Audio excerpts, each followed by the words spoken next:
Vou confessar uma coisa pra vocês. Eu só entendi a importância do network na advocacia depois que eu vivi uma experiência que foi a seguinte: trabalhava no escritório de advocacia e precisava de um dentista. E aí apareceu um dentista lá no escritório que ia ser nosso cliente.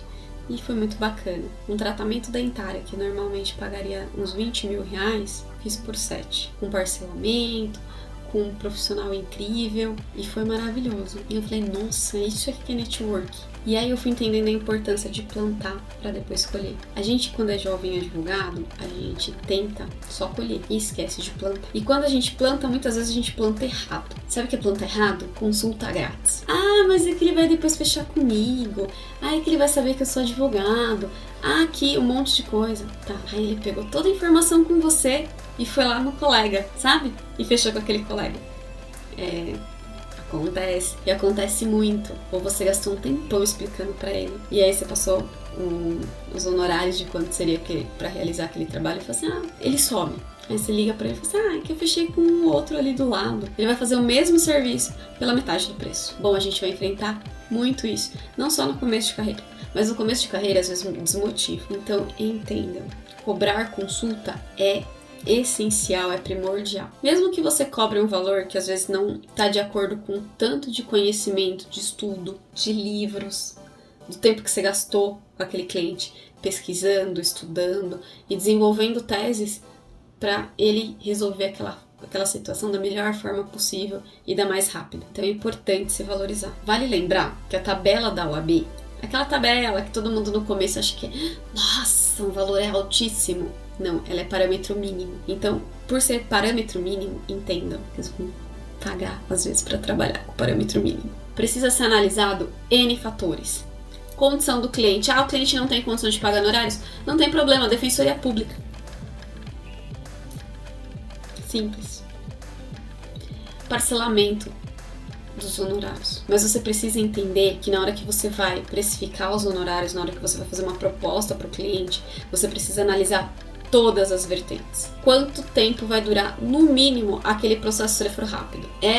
Se ele for rápido. Porque pode ser que o juiz entenda que os documentos que você juntou são desnecessários, pode ser que ele indefira a sua petição inicial, pode ser que você tenha que fazer um monte de recurso para chegar na citação da outra parte. Ou quando citar outra parte, não acha, aí você tem que pedir edital, você tem que pedir não sei o que, você tem que fazer não sei o que. E aí só nessa parte o processo demorou anos e anos. Então precisa tomar cuidado, porque às vezes uma coisa que parece simples, uma coisa que parece fácil, porque o cliente vai te vender que algo ele não consegue resolver, mas ele precisa de um advogado. Mas é simples, é fácil. Até porque ele viu no Google, ou porque o sobrinho dele fez direito, ou que o vizinho tá no primeiro ano, ou que ele assistiu um canal de TV que a pessoa tava falando, um advogado tava falando alguma coisa.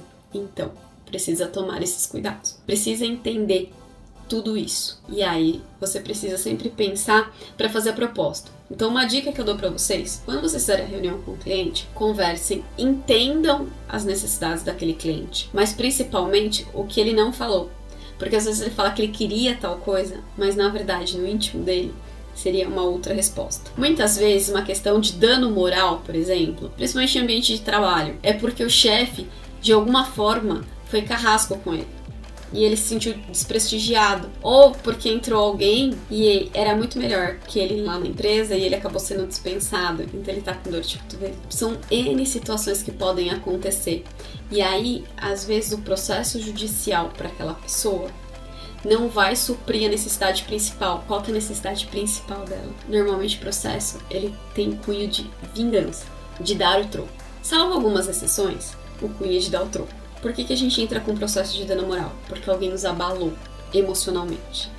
E às vezes o valor daquele abalo, que é arbitrado por um juiz, ou que foi feito acordo, não vai suprir todos os momentos de angústia, de tristeza, os gastos com médicos, medicamentos, enfim, tudo aquilo que a pessoa passou. A gente precisa ponderar algumas coisas e entender, mas principalmente explicar para o cliente tudo isso. E para a gente poder explicar tudo isso para o cliente, a gente precisa cobrar consulta. Porque são anos estudando, são anos fazendo cursos, pós-graduação e tudo mais. E fora anuidade, luz, água. Eu tô num coworking, beleza, você paga o coworking. Isso aqui vai gerar gasto. Então entenda, uma das coisas que é mais importante para o advogado é o tempo. O advogado precisa ter tempo, precisa valorizar. O que a gente vende para as pessoas é tempo. Porque a gente vai vender o nosso estudo, a nossa dedicação, a gente vai tentar solucionar um problema de uma pessoa da maneira mais rápida possível. E isso requer tempo. Você precisa ter tempo para atender os clientes e precisa ter tempo de qualidade para trazer as informações para ele, para pesquisar e para entender qual é a melhor saída. E às vezes as melhores saídas estão nas novas jurisprudências que você precisa pesquisar ou nas velhas doutrinas que você precisa ler. Gente, advogar não é fácil. É maravilhoso. Melhor profissão do mundo, é claro. Mas são várias as questões que envolvem a advocacia e que é primordial, essencial que sejam tidas como verdade, mas principalmente com responsabilidade. Então, para a gente dar melhor informação, melhor tratamento para o cliente, a gente realmente precisa ter tempo. Então, para a gente ter tempo, a gente precisa valorizar o nosso tempo. E valorizando o nosso tempo, a gente cobra consulta.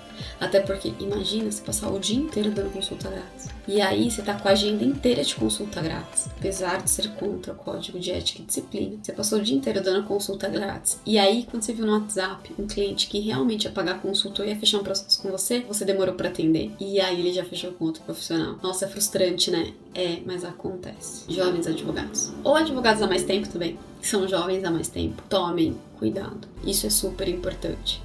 Precisa ser observado. E a gente precisa sempre desses feedbacks aí, que são essenciais e necessários na nossa profissão. Espero que essa dica faça sentido para vocês. Espero que vocês comentem aqui nesse vídeo. E até o próximo dia, até a próxima dica, até o próximo vídeo.